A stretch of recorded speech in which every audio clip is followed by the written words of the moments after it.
আমি বোধহয় গত পরশুদিন আপনাদের সামনে বলেছিলাম যে প্রথমে আপনার 14 দলের একটা সভা হয়েছিল। সেই সভায় সিদ্ধান্ত নেওয়া হয়েছিল যে জামাতে ইসলামকে আপনার রাজনৈতিক দল হিসেবে নিষিদ্ধ ঘোষণা করা হবে। এটার একটা আইনি প্রক্রিয়া আছে।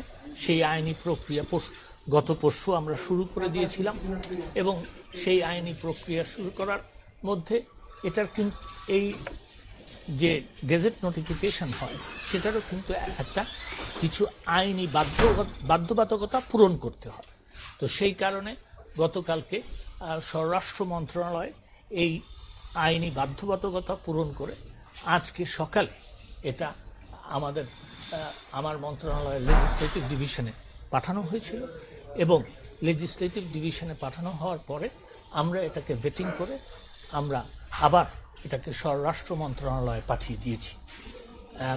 আমার মনে হয় যে কিছুক্ষণের মধ্যেই স্বরাষ্ট্র মন্ত্রণালয় এই গেজেট নোটিফিকেশন পাবলিশ করে দিবে। সরকার এই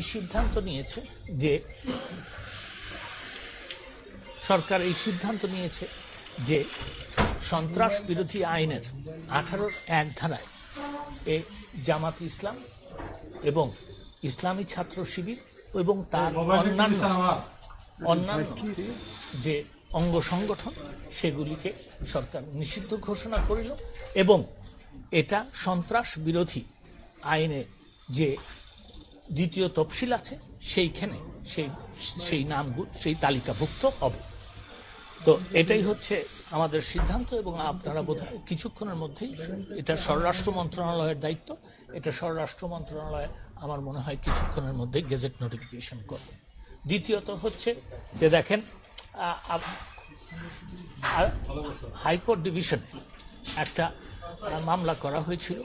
এই 6 জনকে যে ডিবি অফিসে তাদের নিরাপত্তার জন্য নিয়ে যাওয়া হয়েছিল সেইটাকে চ্যালেঞ্জ করে হাইকোর্ট ডিভিশনে একটা মামলা করা হয়েছিল। হাইকোর্ট ডিভিশনে এই মামলাটা চলাকালীন সময় আমি গতকালকে শুনেছি যে একজন বিচারপতি তিনি অসুস্থ হিসেবে ছুটি নিয়েছেন। আমি গতকালকে পর্যন্ত জানতাম যে তিনি অসুস্থ হিসেবে 1 দিনের ছুটি নিয়েছেন। আমি গত রাত্রে জানতে পারি যে তিনি আজকেও ছুটিতে আছেন। তার মানে এই যে হাইকোর্ট ডিভিশনে যেই মামলাটা শুনানি হওয়ার কথা সেই মামলাটা আজকেও শুনানি হবে না। তো আজকে যেহেতু শুনানি হবে না, সরকার এবং এটাও সঠিক যে তাদের নিজেদের নিরাপত্তার জন্যই আমাদের কাছে নিরাপত্তা চেয়েছিল এবং সেই ব্যাপারে জিডিও করা আছে।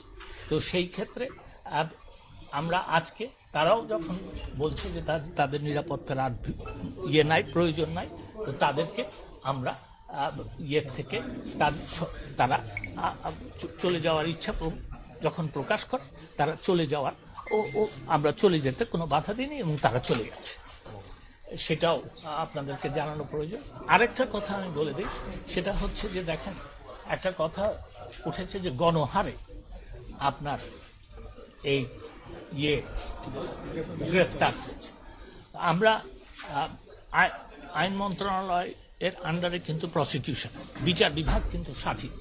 তো আমরা যেটা করেছি সেটা হচ্ছে প্রসিকিউশনকে আমি নির্দেশনা দিয়েছি যে প্রত্যেকটা ফরওয়ার্ডিং যেগুলি হবে সেইগুলি দেখে যারা এটা ঘটনার সাথে সম্পৃক্ত নয়, যারা এইচএসসি পরীক্ষার্থী, যারা আপনার মাইনর, এদেরকে যেন বেল দিয়ে দেওয়ার ব্যাপারে, জামিন দেওয়ার ব্যাপারে প্রসিকিউশনই আপনার উদ্যোগী হয়ে তাদেরকে জামিন দেওয়ার ব্যবস্থা করে। তো আমি এই 3টা নিয়েছি। কিন্তু আমি আরেকটা কথা বলতে চাই যে বাংলাদেশে আইন আছে, যে অপরাধ করেছে সে কিন্তু আইনের আওতায় এসেছে এবং আইন তার নিজস্ব গতিতে চলে। আপনাদের সকলকে ধন্যবাদ।